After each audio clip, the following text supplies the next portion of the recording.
दोस्तों, सबसे पहले सब्सक्राइब करें, नोटिफिकेशन बेल दबाएं और सबसे पहले वाली ऑप्शन ऑल करें, जिससे हमारी आने वाली नई वीडियो की नोटिफिकेशन आपको फ़ौरन मिल जाए। जय श्री राम भक्तों।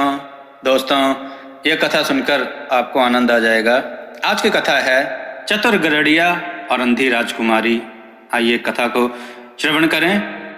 बहुत समय पहले की बात है। एक गांव में मंगू नाम का एक गरुड़िया रहता था। एक दिन जंगल में उसकी बकरियां चर रही थीं। वह चीड़ के पेड़ों की छांव में बांसुरी बजा रहा था। बांसुरी की धुन जंगल में गूंज रही थी। तभी उस रास्ते उसने राजा के दल को आते हुए देखा। मंगू जोर जोर से बड़बड़ाने लगा। मंत्री ने इसे राजा का अपमान समझा। उसने राजा से मंगू की शिकायत की।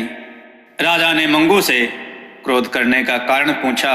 वह बोला, मैं समय आने पर आपको बताऊंगा। राजा क्रोधित हो गया। उसने गरुड़िए को जेल में बंद करवा दिया। मंगू ने राजा से निवेदन किया, महाराज, मुझे बांसुरी बजाने का शौक है। मुझे जेल में भी बांसुरी बजाने की इजाजत दी जाए। तुम सुबह रोज सुरक्षा कर्मियों की उपस्थिति में बांसुरी बजाने जेल से थोड़ी देर के लिए बाहर लाए जाओगे। कुछ देर बाद फिर जेल में कैदी के रूप में रहोगे। राजा ने मंगू को आज्ञा दी। राजा की एक लड़की थी। उसका नाम था पद्मा। वह खूबसूरत थी। उसे गाने का शौक था। एक दुर्घटना में उसकी याददाश्त चली गई थी। अब वह किसी से बात नहीं करती थी, गुमसुम सी रहती थी। राजा ने उसकी याददाश्त लौटाने के बहुत प्रयास किए, किंतु सब बेकार। रोज सुबह सुरक्षा कर्मियों की उपस्थिति में मंगू जेल से बाहर आकर थोड़ी देर तक बांसुरी बजाता रहता। मंगू की बांसुरी की धुन पद्मा के कानों तक भी पहुंचती। वह अपने कक्ष से बाहर आकर बांसुरी की धुन को सुनती रहती। एक दिन रानी ने पद्मा को बांसुरी की धुन सुनते देखा। उसे बहुत समय बाद पद्मा के चेहरे पर खुशी दिखाई दी। रानी ने राजा को यह बात बता दी।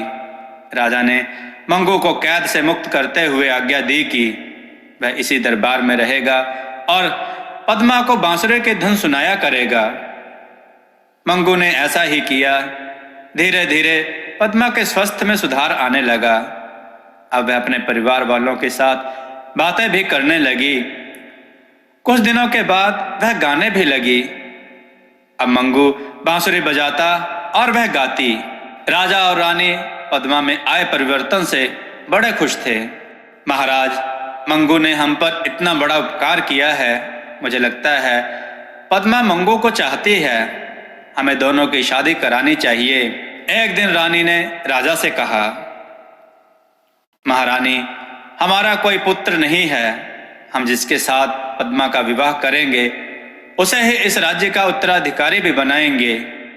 राज्य चलाने के लिए बुद्धि एवं चातुर्य आवश्यक है। जब हमें मंगू में यह गुण दिखाई देंगे तभी हम पद्मा की शादी मंगू से करेंगे। राजा ने रानी को समझाया। एक दिन पड़ोस के राजा वीरदत्त का दूत इस राजा के दरबार में आया। उसने राज दरबार में राजा वीरदत्त का संदेश पढ़कर सुनाया। हम आपसे 2 सवाल पूछते हैं। यदि आपने हमारे 2 बौद्धिक सवालों के जवाब दे दिए तो हम आपके राज्य पर आक्रमण नहीं करेंगे। अगर आप जवाब नहीं दे पाए तो आपको बंदी बनाकर हम आपके राज्य को अपने राज्य में मिला लेंगे। पहला सवाल, इस चांदी के टुकड़े को देखकर बताओ, इसमें हम कहां पर और तुम कहां पर? चांदी के टुकड़े को दिखाते हुए दूत ने संदेश पढ़ा। अपने साथ लाए 2 घोड़ों को राज दरबार में पेश करते हुए दूत ने दूसरा सवाल पढ़ा। यह दोनों घोड़े एक जैसे हैं, इनका रंग भी एक जैसा है। बताओ, इनमें कौन पिता और कौन बच्चा है? जो पिता है उसके भार के बराबर चांदी के सिक्के हमें भेजने होंगे। कोई भी राज दरबारी राजा वीरदत्त के भेजे इन सवालों के जवाब नहीं दे पाया।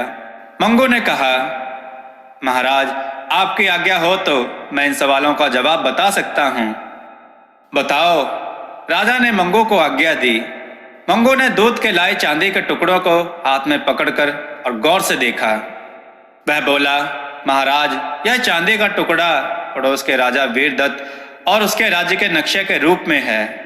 इसमें ऊपर वाले बिंदु पर आपका राज्य है और दूसरा वीरदत्त के राज्य को दर्शाता है। मंगू गरड़िया था ही, वह पहले घोड़ों का व्यापार भी करता था, इसलिए उसे घोड़ों के स्वभाव के बारे में भी पता था। दूसरे सवाल का जवाब देते हुए मंगू बोला, दूध के लाए हुए इन दोनों घोड़ों को मैदान में एक साथ छोड़ दिया जाए। जो घोड़ा आगे आगे दौड़कर चले, थोड़ी देर बाद पीछे वाले का इंतजार करे, वह बच्चा है। दूसरा वाला घोड़ा उसका पिता है।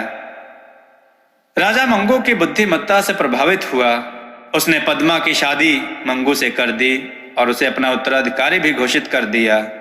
मंगू बोला, महाराज, जंगल में आपके दल को देखकर जब मैं क्रोध से बुदबुदा रहा था तो आपने मुझे इसका कारण पूछा था। मैंने कहा था समय आने पर बताऊंगा। आज वह समय आ गया है।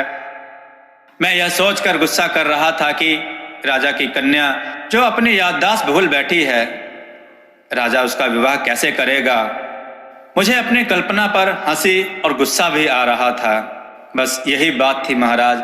राजा उसकी बात सुनकर प्रसन्न हो गया और उसको अपने राज्य का राजा बना दिया।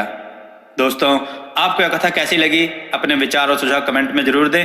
हमारी कथाओं को लाइक करें, हमारे चैनल को सब्सक्राइब करना ना भूलें, हमारी कथाओं को शेयर जरूर करें, जिससे लोगों को अच्छा ज्ञान प्राप्त हो। जय श्री राम भक्तों।